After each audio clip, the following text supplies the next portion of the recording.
Hey, what's the matter you? Today we're gonna be snaking lines and plumbing drains because we're playing a role-playing game about a plumber. It's Super Mario RPG on a Super Nintendo Entertainment System. This game is so good I hear. Let's check it out. Oh, Super Mario RPG by Square and Nintendo. So rad. Seriously though, game starts off like any other Mario game.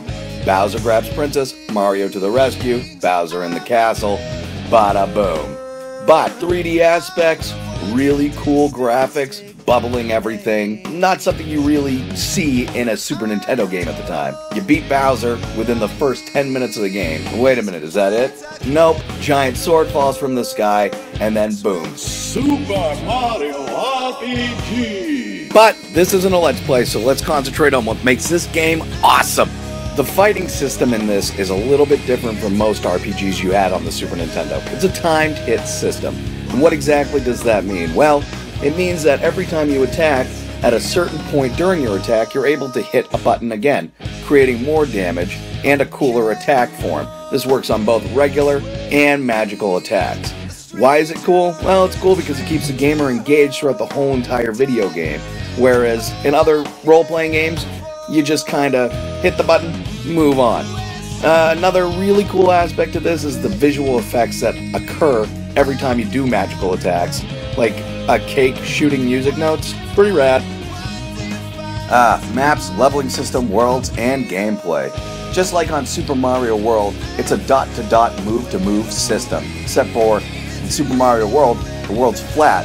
And this one, well, the world's full of color and it's three-dimensional. It's really cool because it gives you an idea of what level you're getting sucked into.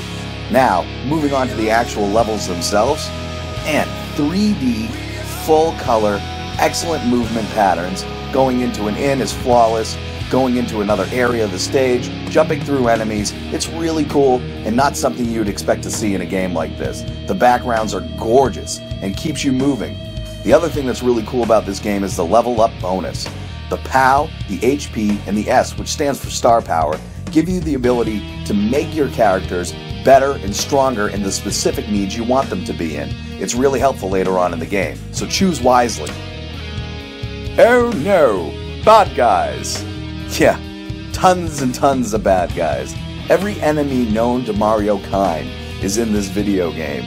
And then, of course, Square decided to add a few of its own, which makes the game really cool and a lot less boring for the player. You've got your basic characters like your Goombas and your Spikes and your Boos, and it moves on up from there to some medium, harder type characters like that crocodile dude you just saw, a giant thing called Bellum that licks you, and these weird circus freak things in a Wario ripoff castle. And harder still, it continues to grow. You've got a dragon that shoots fire at you in several different areas. Also, you've got this birthday wedding cake thing that you have to extinguish the candles on. You've got a giant sword that you have to knock out its eyes and mouth. And furthermore, it gets tougher when you have to fight the Power Rangers. Wait a minute, those aren't the Power Rangers. Hey, what's going on here? That's ridiculous. Throwbacks and the factory. Yep, throwbacks. Let's talk about a couple really quick before we get into the factory, like being able to turn into the original Mario if you step behind the curtain. That's kind of cool. Oh, neat. Yeah. Oh, it's like a Donkey Kong. Yeah, it's like a Donkey Kong, a 3D Donkey Kong thing. That's kind of cool that they would do that. I mean, I guess it could be challenging if you, try to... Holy smokes! Are you kidding me? You get to fight a Final Fantasy character in this? Oh, man, good luck beating him.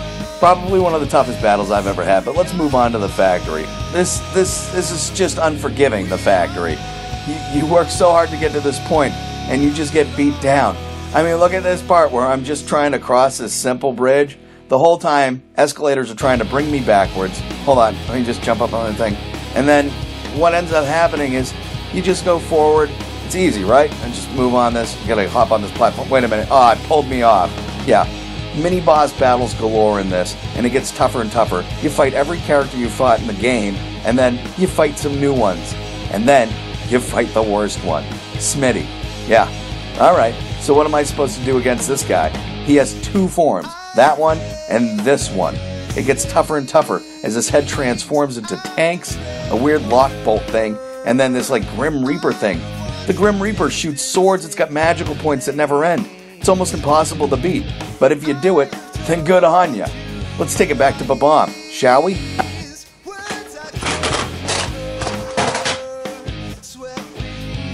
This game ain't no nothing what I thought it was gonna be like. Ain't no plumbing involved. Mario RPG on the Super Nintendo Entertainment System.